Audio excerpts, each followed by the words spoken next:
E eu quero ler Provérbios 31, verso 10. É uma pergunta com uma resposta. Mulher gosta muito de joia, de roupa, de sapato, de bolsa e de perfume. Mas Salomão disse que o que excede uma mulher, que excede o caráter de uma mulher, não são as finas joias. Aliás, o que deve priorizar em uma mulher não são as finas joias, mas um caráter nobre. Então vamos ler o verso 10 em voz alta. Pergunta e resposta. Mulher virtuosa, quem a achará? O seu valor muito excede o de finas joias. Vamos ler de novo? Toda a igreja? Mulher virtuosa, quem achará? O seu valor muito excede o de finas joias. Senhor, nós abrimos a Tua palavra. Muito obrigado pelas mães aqui presentes, pelas nossas mães, as que já partiram, as que já estão na eternidade. Mas as que estão vivas, continuem firmes, perseverantes em oração, orando por seus filhos, orando por sua família e sua casa, e fazendo de cada uma dessas mulheres e mães uma coluna e uma intercessora para o reino do Senhor. Fala conosco, nós agradecemos no nome de Jesus. Amém. Você pode sentar. Gostaria de falar hoje de manhã sobre as mães que influenciaram a história. Abraham Lincoln, um dos grandes presidentes dos Estados Unidos, disse que as mãos que embalam o berço são essas mães que governam o mundo. As mães que embalam o berço são as mãos que governam o mundo. Santo Agostinho foi um dos grandes ícones e referências da história da igreja. Ele viveu no século IV da era cristã, depois de Cristo. Como ele mesmo diz no seu livro Confissões, ele era um devasso, marido da cerveja devassa. Ele se converteu lendo Romanos, capítulo 13. Ele viu a sua vida devassa em prevaricações, bebedices, orgias, glutonarias. Ele leu Romanos 13 e se converteu ao ler essa passagem. Mas na verdade, a grande conversão na sua vida, que foi uma obra de Cristo no seu viver, ele é uma referência tanto no direito, quanto na filosofia e muito mais na história da igreja cristã. Sua mãe Mônica orou por ele 30 anos. E eu queria hoje desafiar você que é mãe, que já tem falado tanto de Deus para os seus filhos, que você procure também muito mais falar dos seus filhos para Deus, orando por eles, orando por seus netos, orando por seus filhos em especial, para que esses filhos, como Santo Agostinho, bispo de Hipona, no norte da África, que ao longo de 30 anos de oração de uma mãe, que não se esqueceu de orar por ele, viu com seus olhos a genuína conversão de um homem que veio se tornar referência e ser um expoente da história da igreja. Peter Marshall, um capelão do Senado americano, disse que as mães são as guardas das fontes da nossa vida. Ninguém exerce tanta influência sobre os filhos como as mães. Ao longo do século XX, nós temos visto o que a mulher recebeu de empoderamento. Aliás, esse é o tema da palestra que a professora, membro da Igreja Presbiteriana do Jardim Guanabara, vai ministrar: o empoderamento da mulher. E para mim, o maior empoderamento que uma mulher pode receber não é o que o mercado de trabalho pode dar a ela. Para mim, aquilo que uma mulher pode receber de maior empoderamento é essa habilidade e graça que Deus deu a vocês, mulheres, de gerarem filhos e serem parceiras de Deus, trazendo grandes homens e mulheres. Eu falo grandes não apenas de títulos e de exercício desse homem ou dessa mulher, aonde ele tenha chegado em grandes esferas da sociedade, não.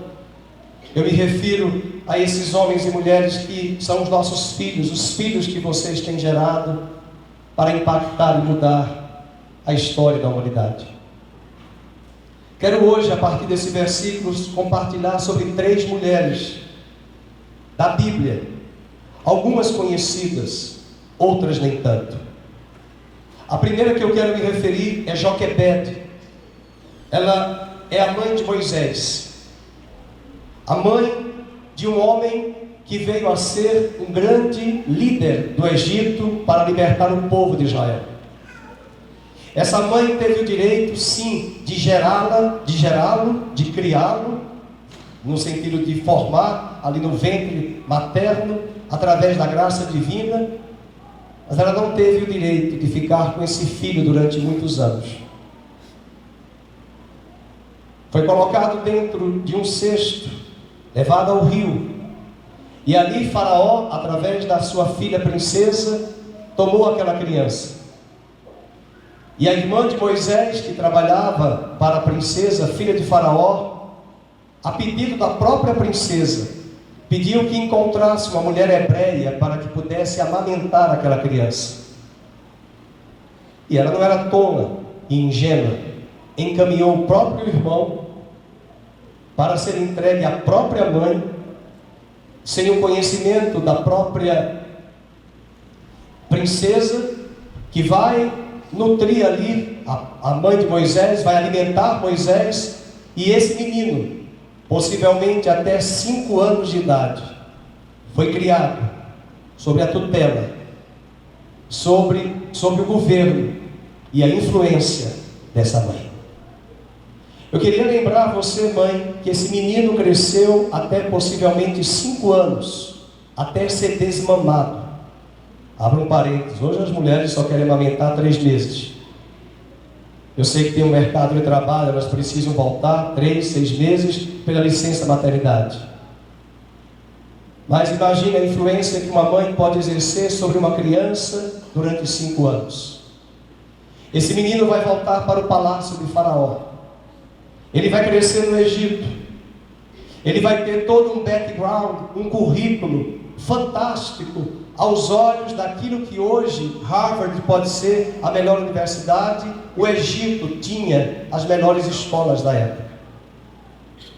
Ali no Egito, quando aquele menino adquiriu 40 anos de idade, ele não se esqueceu, possivelmente, penso eu, dos hinos que sua mãe Joquebede cantava para ele, lá na terra do Egito, do 0 aos 5 anos. Aquele menino, quando estava com 40 anos, foi tomado por um senso de vocação, de que Deus o havia chamado para libertar o seu povo do Egito. E eu pergunto, quem exerceu tal influência sobre aquele menino? Uma mãe, que durante 5 anos sedimentou na mente, talvez através de cânticos, de música, do afago, do cuidado, do zelo e do amor.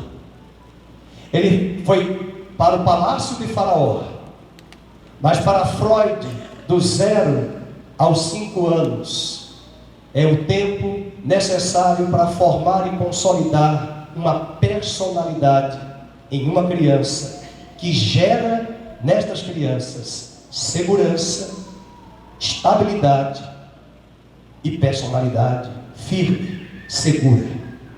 Quantas crianças hoje, quantas pessoas estão vindo nesta geração inseguras?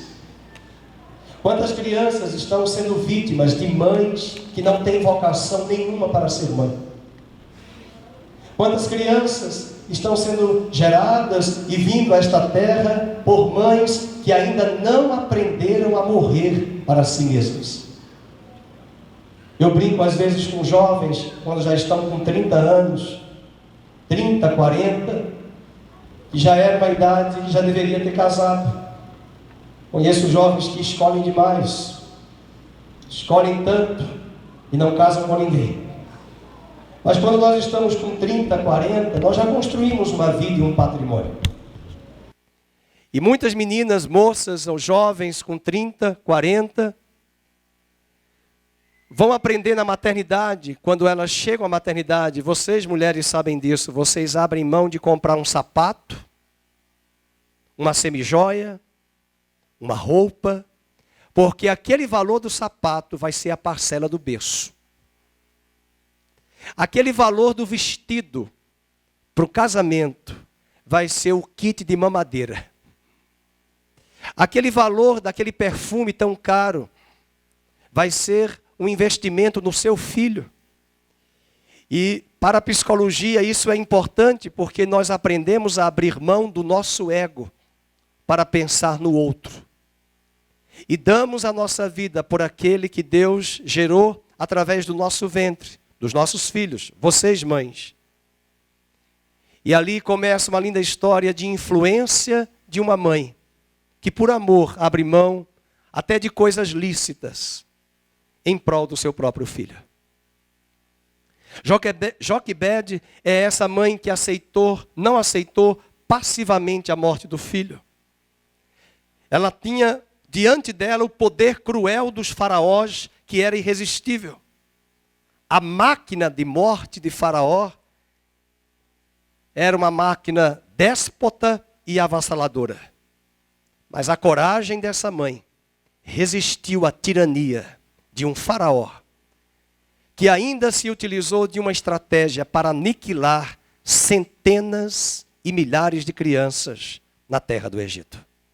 Ela foi uma guerreira, colocou aquele menino no cesto, se utilizou de uma estratégia e Deus a honrou e guardou Moisés. Moisés em hebraico significa aquele que foi tirado das águas. Mas foi graças a uma articulação de uma mulher corajosa. Eu não sei se ela era paraibana, mas ela enfrentou a tirania de Faraó e foi ousada e corajosa.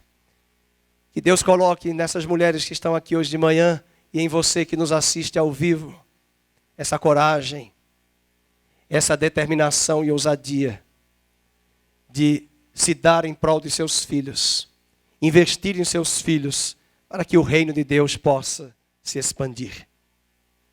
Quero também falar de uma outra mãe. Abra sua Bíblia comigo no primeiro livro de Samuel, capítulo 2, é a história de Ana. Essa mulher não conseguia dar à luz. Nós temos casos aqui de pessoas que não podiam, de mulheres que não podiam dar à luz. Sexta-feira agora, a irmã Cris do pastor Ricardo, que tem um salão de beleza aqui na cidade, deu seu testemunho de vida. Nós acompanhamos aqui durante muitos anos. Nossa ovelha há muitos anos, mas ela não conseguia gerar filhos. E Deus a honrou. E Deus a cobriu de graça e deu a ela a oportunidade de ser mãe de um lindo filho que é o Pedro. Sexta-feira agora, ela deu seu testemunho no dia 10 de maio, aqui na igreja, e logo depois deu um curso de automaquiagem. Mas sua maior vocação, ela mesma já tem dito isso para nós, não é ser uma grande maquiadora, cabeleireira, mas ser mãe. E não vou esquecer o dia em que marido e mulher estavam aqui no altar e o pastor Felipe teve uma visão muito clara. Foi a gravidez ou foi o filho na mão? A gravidez, junto ali à barriga dela, teve uma visão muito clara do filho já no ventre da Cris, quando nada disso, aos olhos humanos, era possível. Essa mulher Ana, esposa de um homem chamado Elcana, acompanhem comigo o capítulo 2, verso 1. Versículo 2 diz, tinha ele duas mulheres, Ana e Penina. Mas Ana não tinha filhos. Ela foi à casa de Deus. Ela fez uma oração de entrega no altar, chorou. Até o sacerdote ficou apreensivo pelo nível de oração dela. Alguns pastores amigos nossos brincam que ela estava orando em línguas. Gemia com gemidos inexprimíveis. Há muita gente que pensa que falar em línguas é falar em línguas. Mas a Bíblia diz que falar em línguas muitas vezes é simplesmente gemidos inexprimíveis. E o que é isso? Que palavras que não conseguem ser articuladas. Choro, um peso. E ela chora no altar da casa de Deus. E naquele dia Deus dá a ela a maternidade. Foi esta mulher que veio a ser mãe do último juiz, do grande sacerdote e do grande profeta chamado Samuel. Imagine vocês a influência que essa mãe teve sobre esse menino. E ela o criou até ele ser desmamado e logo ainda cedo. Na tradição judaica, até 5 anos é o período de desmamamento. E ela entrega ele para a casa de Deus, ao sacerdote Eli, um sacerdócio que já estava corrompido. E aquele menino, desde cedo, vai ouvir a voz de Deus, Deus chamando pelo seu nome, Samuel, Samuel.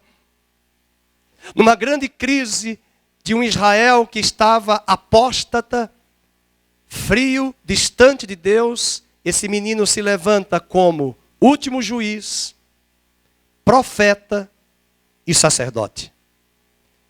Qual a influência que esse menino teve sobre a história de Israel? Talvez você não lembre, mas foi ele quem ungiu Saul rei.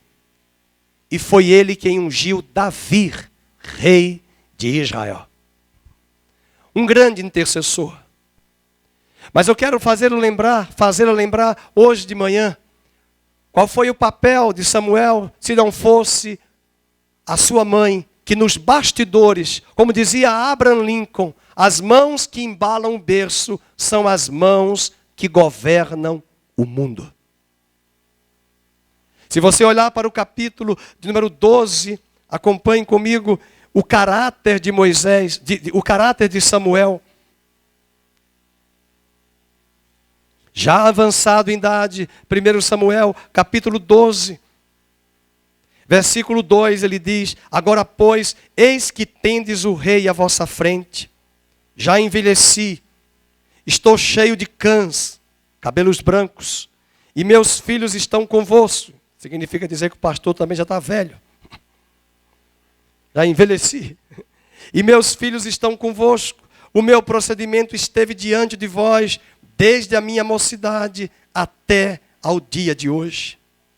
Eis-me aqui, testemunhai contra mim perante o Senhor, perante o seu ungido, de quem tomei o boi.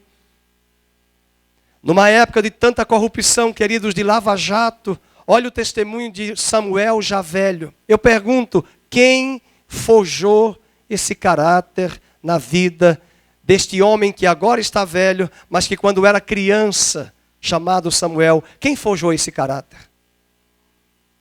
Os filhos adolescentes que estão aqui, que talvez reclamam daquele pai, daquela mãe que é muito duro, ditador, rígido.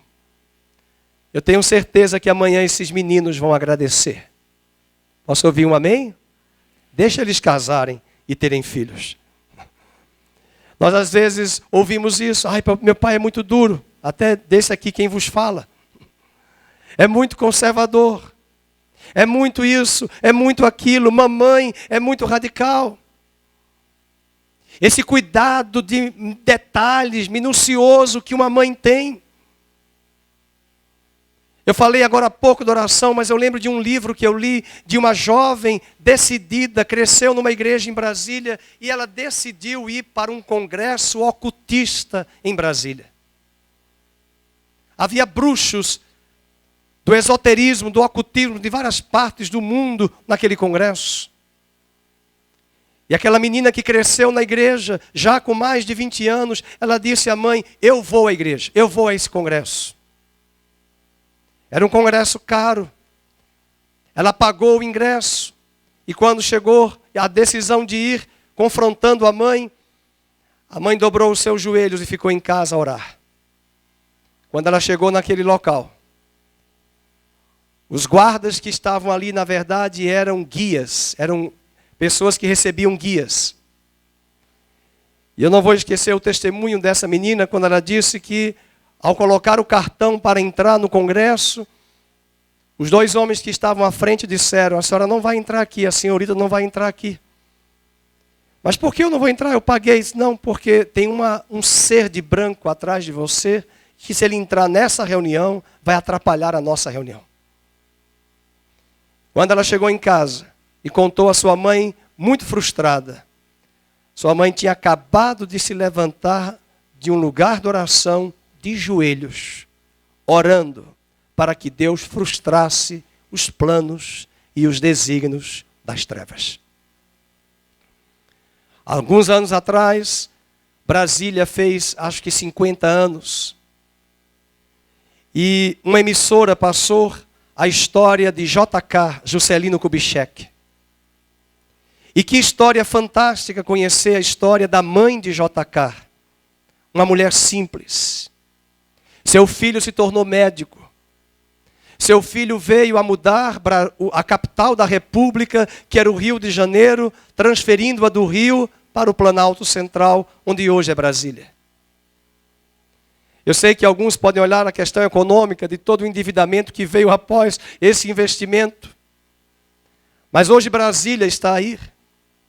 E muitas mudanças que aconteceram na nossa República, com a inauguração da cidade de Brasília, mediada por um homem visionário, J.K., toda a influência que ele teve nos bastidores, muito dessa influência foi tecida por uma mãe simples, que chegou até a lavar roupa de pessoas de famílias abastadas para sustentar o seu filho numa escola particular de ordem católica. Isso mostra o desafio de hoje. Você que está aqui como mãe, estou olhando ali para Débora. Mamãe, quando apenas numa conversa que tivemos, foi Débora com minha esposa, desafiando, encorajando, e hoje como me alegro ver essa alegria no seu rosto. E batizar o seu filho de Daniel. Deus é meu juiz. Deus é a minha justiça. Parabéns. Além de Joquebede, além de Ana, eu quero falar de uma outra mãe, Eunice, a mãe de Timóteo.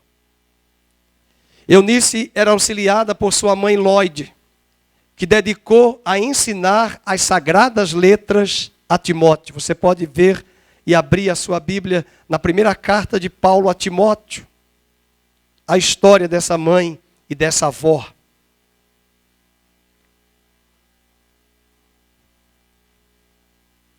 Em 1 Timóteo, eu não vou usar o texto, apenas a referência. E esse menino, vendo uma fé sem fingimento, em sua mãe e em sua avó, mais tarde foi transformado no maior cooperador do apóstolo Paulo na igreja primitiva.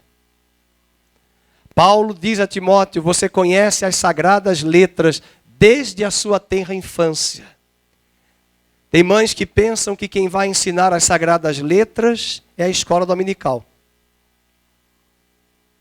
Tem mães que pensam que quem vai ensinar as sagradas letras ao filho é o professor da EBD. Mas quem pode ensinar as sagradas letras hoje é você, mamãe. Cantando os hinos. Cantando as velhas canções.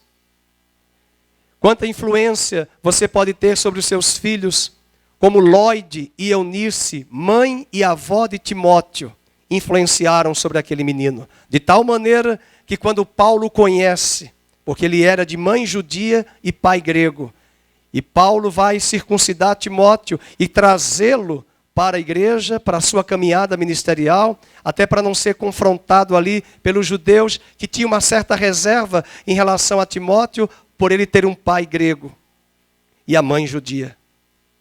Não era simplesmente hebreu de hebreus, como o próprio Paulo, que tinha mãe judia, hebreia e pai hebreu. E a partir conhecimento de Paulo a Timóteo, toda a influência que Paulo vai ter junto a Timóteo, não foi apenas de Paulo. Ele mesmo reconhece, foram as sagradas letras que tua mãe e tua avó ensinaram desde a tua tenra infância. Meus queridos, quando eu cheguei à igreja evangélica, eu me considerei um dos maiores analfabetos de Bíblia. Eu conhecia muito da religião. Eu conhecia muito da liturgia, mas tive muita vergonha de mim mesmo quando eu vi o pregador pregando sobre José do Egito e eu associei que o José do Egito era o marido de Maria. Isso mostra a ignorância da minha cabeça, porque eu não vim de uma família, embora mesmo frequentando a igreja cristã romana, eu não tinha uma base bíblica. De ir à igreja eu ia todos os dias, mas eu não conhecia as sagradas letras. Por isso eu quero dizer, você mamãe, uma vez, hoje os homens participam de chá de bebê. Antigamente um homem era proibido entrar. Chamaram-me uma vez para um chá de bebê, e uma irmã Heloísa, que eu a conheço, de um grupo de comunhão que eu dava aqui na Nova Campinas, na Nazareno Central, ela, nesse seu testemunho do chá de bebê, ela disse, olha, eu sou formada em tal curso, eu tive muitas conquistas e realizações, mas a minha maior conquista e a minha maior realização foi a maternidade. Como eu chorei ouvindo aquele testemunho. Como eu me alegrei de ter ouvido de uma mãe que poderia ter trilhado, como ela mesma disse, eu tive condições de fazer uma grande carreira executiva. Mas eu não abri mão da maternidade. Eu não abri mão não apenas de ser mãe, de gerar, mas de criar, de educar. Vamos pensar um pouco e olhar quais foram as pessoas que influenciaram muito das nossas crianças na década de 80, na televisão. Quem hoje anda influenciando os nossos filhos ao longo da semana? As mães de hoje, elas querem gerar, mas não querem balançar. Como disse Abraham Lincoln, as mães que embalam, né? Embalam o berço, governam o mundo. Mas as mães de hoje, elas querem gerar, mas não querem criar. Elas terceirizam para as avós, para as mães delas. Elas terceirizam para as sogras. Elas terceirizam para as babás. Elas terceirizam para aquela secretária que é uma pessoa de confiança e nada contra. Hoje, o que eu vejo, até em festas de aniversário, é que para deixar a criança ali quietinha, caladinha, é um celular. As crianças hoje com 1 ano já são high-tech, geração Z, zapeando. Porque essas crianças, essas mães, elas não querem ter tempo com elas. Até porque criança nessa fase pergunta demais. É a fase do quê? Por quê? Por quê? É até os 18, irmãos. Por quê? Por quê? Por quê? E às vezes nós não queremos responder, não temos tempo, não temos paciência e resolvemos facilmente. Dá aí um celular para ela. Põe os vídeos. Põe os jogos eletrônicos. Põe um filme para a criança assistir. Dia desse alguém mandou para mim um WhatsApp, um vídeo de uma criança com 2 anos. Estava no celular e aí o pai tomou. Ah, meu irmão, o inferno desceu. Foi um espetáculo. A criança faltou derrubar a casa. Quando o pai, depois de 3 minutos, devolveu o celular, foi como se tivesse dado a ele Rivotril de 6 miligramas. Ficou ótima a criança. É que ela já está condicionada. Quando muitas vezes só a voz da mãe perto do filho já aquietou o coração. Ou palavra mais invocada dentro de uma casa. Ô mãe! No Nordeste não é mãe, é maninha. Maninha! Mainha. Aqui é mãe. Eu vejo lá em casa, até hoje, não tem idade. É mãe, mãe, mãe, mãe, mãe. Valorize esse grito. Valorize essa fala, essa voz. Porque se eles estão invocando você, é porque eles sabem quanto vocês exercem influência sobre eles. Ana não veio a ter um grande título em Israel. Eunice, Lloyd, Joquebede, mãe de Moisés, não vieram a ter títulos honoríficos de reconhecimento, nem mesmo doutorado honoris causa de algumas causas nobres que elas fizeram. Não houve nenhum reconhecimento. Mas o que Moisés fez, o que Samuel teve de exercício em Israel, e o que Timóteo teve de exercício na história da igreja primitiva, foi graças, respectivamente, a Joquebede, a Ana e a Lloyd e Eunice. Aqui está o grande desafio de vocês, mulheres.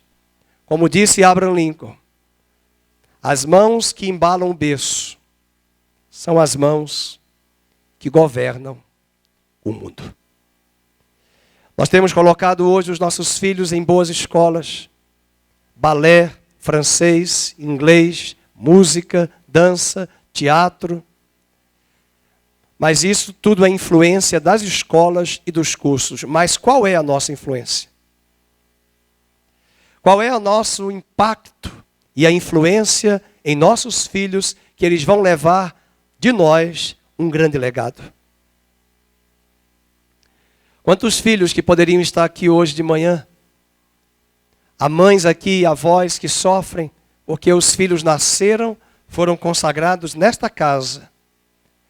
E já faz 2, 3 anos que eu não vejo essas crianças. Já estão com 3, 4 anos, 5. Quando eu fazia meu doutorado na área de educação, um dos grandes pedagogos que eu estudei do século XVI na República Tcheca, Jan Amos Comenius.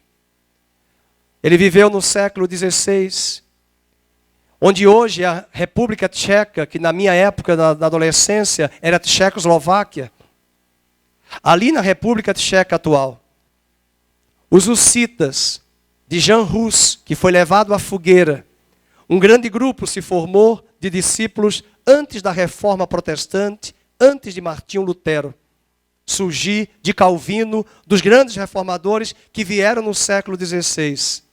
Jan Amos Comenius se tornou o pai da didática moderna. Escreveu mais de 200 livros.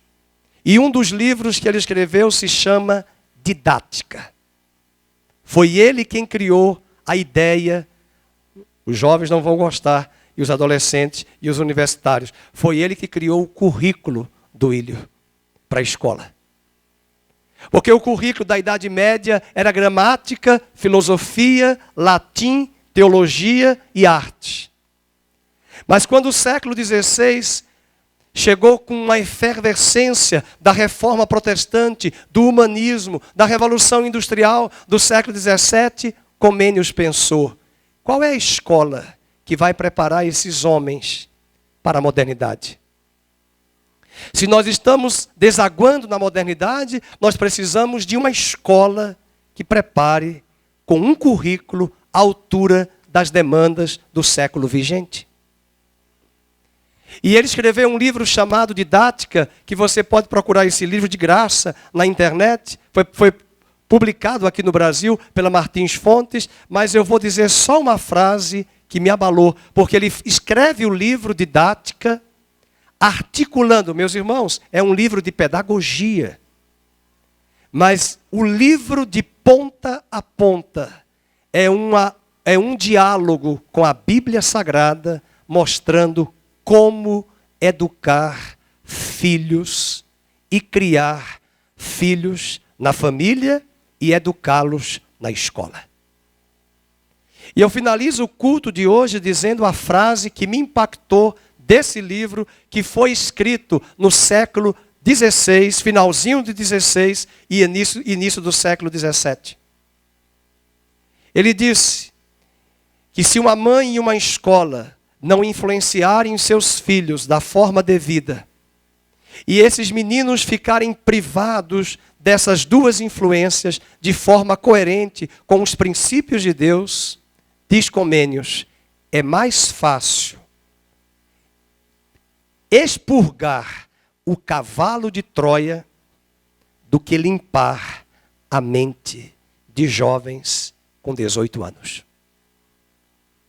É mais fácil tirar o cavalo de Troia da cidade. Vocês conhecem a história do cavalo de Troia. Foi daí que surgiu o presente de grego. É mais fácil do que limpar a mente de jovens do que foi sedimentado aqui durante 2 décadas. E eu pergunto, quem vai formar essa mente, esses valores? Primeiro a mãe, depois a escola. E aí, no seu livro, Didática Magna, ele deixa esse desafio para nós. A importância do papel de uma mãe, do papel de um pedagogo, formando esses valores na mente dos nossos jovens. Um casal pastoral presbiteriano, que hoje congrega a Igreja do Nazareno, escreveu vários livros sobre casamento. Mas eles disseram, e têm dito nos seus livros e nas suas palestras, que Deus só nos deu 2 décadas para estar com os nossos filhos e sedimentar na mente deles os valores. E eu não tenho dúvida de que quem tem mais contato com os nossos filhos é a mamãe, que tem mais tempo de ficar junto a eles. Embora hoje esses valores tenham sido diluídos, mas ainda resta o desafio em pleno século 21. Deus pode dar a você, mãe, a você, mulher, ser um instrumento nas mãos dele para governar o mundo e influenciar o mundo através da sua vida. Voltando para o texto de Provérbios, vamos ler? Provérbios, capítulo 31.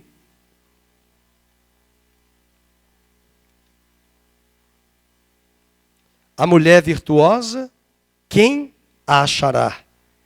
O seu valor muito excede o de finas joias.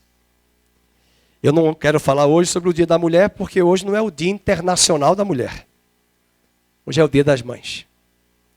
Mas eu quero usar apenas esse versículo para encorajá-las a partir de Joquebede, de Ana, de Lloyd e de Eunice, essa grande influência. Parabéns a você, mamãe. As mamães que já partiram, nós só temos que agradecer a Deus. Eu perdi minha mãe com 9 anos de idade.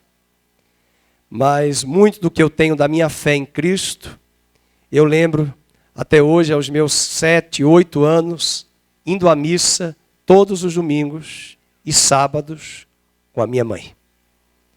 E eu nunca deixei de ir à igreja, mesmo ainda na igreja cristã romana. Nunca deixei de ir, após a partida da minha mãe, louvando a Deus por tudo aquilo que ela sedimentou e construiu no meu coração, o temor e o zelo pelas coisas do Senhor. Eu estou olhando aqui para algumas mães que há alguns anos atrás eram apenas jovens e adolescentes, mas que cresceram na igreja e que hoje estão concordando com a cabeça o quanto elas foram influenciadas por suas mães na casa do Senhor. De mães que não deixaram e não optaram por ficar em casa, mas decidiram vir à igreja, vir à casa do Senhor com seus filhos, domingo após domingo, ouvindo a palavra do Senhor. Quero orar por você. Esse valor que excede finas joias é o valor de uma maternidade que Deus pode ajudar a você que está aqui. Você que é mamãe nova, Deus te capacita e te habilita a ser mamãe. Às vezes eu fui aprender no ministério pastoral o que é essa depressão pós-parto. Enfrentando pessoas até na família e na igreja. Quando algumas mulheres se sentem incapazes de gerir esse desafio da maternidade.